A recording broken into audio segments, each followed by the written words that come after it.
আপনারা কি জানেন কিয়ামতের ময়দানে আল্লাহর কাছে বান্দা কোন আমল করলে হিসেব ছাড়া জান্নাতে যাবে? জানেন কেউ? বলতে পারেন কেউ?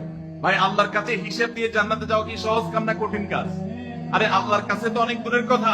আপনি যে প্রতিষ্ঠানে চাকরি করেন তার মালিকের কাছে, উপরস্থ বসের কাছে একেবারে পুঙ্খানুপুঙ্খ করে প্রতিটা পয়সার হিসাব দিয়ে একদম সবকিছুতে পারফেক্টনেস প্রমাণ করা, এটাই তো একটা কঠিন কাজ, দুঃসাধ্য কাজ।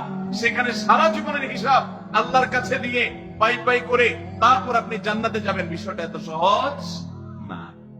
তাহলে হিসেব ছাড়া আল্লাহ তাআলা এমনিতে বলবেন হিসাব টিসাব নাই, তোমাকে এমনি জান্নাতে দিলাম, এটা চান আপনারা? দেখুন কোরআনে কারীমে আল্লাহ তাআলা বলছেন, ইন্নামা ইউওয়াফাস সাবিরুনা আজরাহুম বিগাইরি হিসাব। আল্লাহ বিনিময় দেওয়ার ক্ষেত্রে, সওয়াব দেওয়ার ক্ষেত্রে দুনিয়াতে যারা সবরকারী হবে, যারা ধৈর্যশীল হবে, যারা সহিষ্ণু হবে, যারা নিজেকে নিয়ন্ত্রণ করতে পারবে, এই সবরকারীদেরকে আল্লাহ তাআলা হিসেব ছাড়া দিবেন, তাদেরকে সওয়াব দিবেন হিসেব ছাড়া। তাহলে আপনি যখন আপনার কর্মস্থলে থাকবেন আপনাকে ধৈর্য ধারণ করতে হবে। আপনি যখন পাবলিক পরিবহনে উঠবেন আপনার মাথা ঠান্ডা রাখতে হবে। আপনি যখন আপনার বাসা বাড়িতে থাকবেন আপনার মাথা ঠান্ডা থাকতে হবে। মাথা গরম হয়ে যায় যাদের, হট মেজাজ যারা, কথায় কথায় মাথা গরম হয়ে যায়, ধৈর্যহীন হয়ে যায়, যেখানে সেখানে গন্ডগোল বাঁধায় দেয়, মারামারি বাঁধায় দেয়, ধৈর্য সহ্য বলতে কিছু নাই, এই লোকগুলো কিন্তু এই সৌভাগ্যবান মানুষদের কাতারে সামিল হতে পারবে না। ঠিক একই ভাবে দাম্পত্য জীবনে সুখী হতে হলে সবর এবং শুকর, এই দুইটা মূল মন্ত্রের কোন বিকল্প পথ খোলা নেই। সেটা স্বামীর জন্য প্রযোজ্য, স্ত্রীর জন্য প্রযোজ্য। স্বামী হিসেবে আপনি স্ত্রী অনেক অনিয়মতা দেখতে পাবেন, অনেক কিছু দেখতে পাবেন, আপনার আকাঙ্ক্ষা, আপনার চাহিদা, প্রত্যাশার বিপরীত আপনাকে সবর করতে হবে। ভাইরা আমার, আমাদের প্রিয় নবী সাল্লাল্লাহু আলাইহি সাল্লামের দাম্পত্য জীবনে কিন্তু টুনটান সমস্যা হয়েছে। আপনারা মনে করতে পারেন নবী সাল্লাল্লাহু আলাইহি সাল্লামের ঘর, ওনার স্ত্রীগণ সাহাবী, তারা উম্মুল মুমিনিন আমাদের মা, এত মর্যাদাবান মানুষ তারা, তাদের আবার ঝামেলা হয়েছে। ভাই, দাম্পত্য জীবনে টুকটাক সমস্যা তাদেরও হয়েছে। প্রিয় নবী সাল্লাল্লাহু আলাইহি সাল্লাম নিজে একদিন বাসা ছেড়ে মসজিদে নববীতে এসে মন খারাপ করে বসেছিলেন, তিনি বাসায় যাচ্ছেন না, অভিমান করে। ওমর রাদিয়াল্লাহু তাআলা আনহু বিষয়টা বুঝতে পেরে তার মেয়ে যেহেতু নবী সাল্লাল্লাহু আলাইহি সাল্লামের স্ত্রী, তিনি সেখানে গিয়ে ভেতরে প্রবেশ করে তার সাথে কথা বলে তথ্য উদ্ঘাটন করে সেটা মিটমাট করার ব্যবস্থা করেছেন। স্বয়ং নবী করিম সাল্লাল্লাহু আলাইহি সাল্লামের জামাতা, ইসলামের চতুর্থ খলিফা আলী রাদিয়াল্লাহু তাআলা আনহু, তার মতো এত মর্যাদাবান মানুষ, তার ঘরে স্ত্রী হিসেবে আছেন কে? মুহাম্মদ সাল্লাল্লাহু আলাইহি সাল্লামের মেয়ে, জান্নাতের নারীদের সর্দার ফাতেমা রাদিয়াল্লাহু তাআলা আনহা। এত বড় মানুষ তারা, স্বামী স্ত্রী দুইজন, দুই দিককার নেতৃত্বে, একজন যুবকদের নেতৃত্ব দিবে, আরেকজন জান্নাতি যুবতীদের, নারীদের নেতৃত্ব দিবে। এত বড় মর্যাদাবান মানুষ, তাদেরও দাম্পত্য জীবনে কিন্তু টুনটান হয়েছে।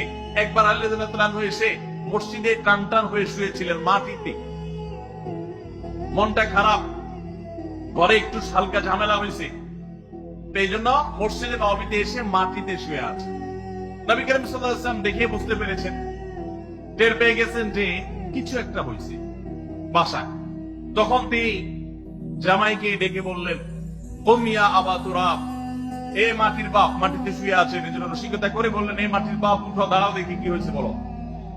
ভাইরা আমার, দাম্পত্য জীবনে টুকটাক সমস্যা হবেই হবে। যারা বিয়ে করেন নাই আগে থেকে প্রস্তুত থাকেন, বুকে পিঠে ছালার বস্তা সব বেঁধে রেডি থাকেন।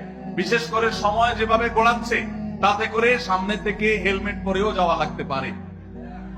শুধু যাওয়া না, বাসায় ঢোকার সময় বাইক থেকে নামার পরে হেলমেটটা আগে করবেন না, আগে যে বুঝবেন পরিস্থিতি কি, তারপরে হেলমেট করবেন। বুঝেন নাই? দাম্পত্য জীবনে টুকটাক সমস্যা হবেই, এটা প্রত্যাশিত।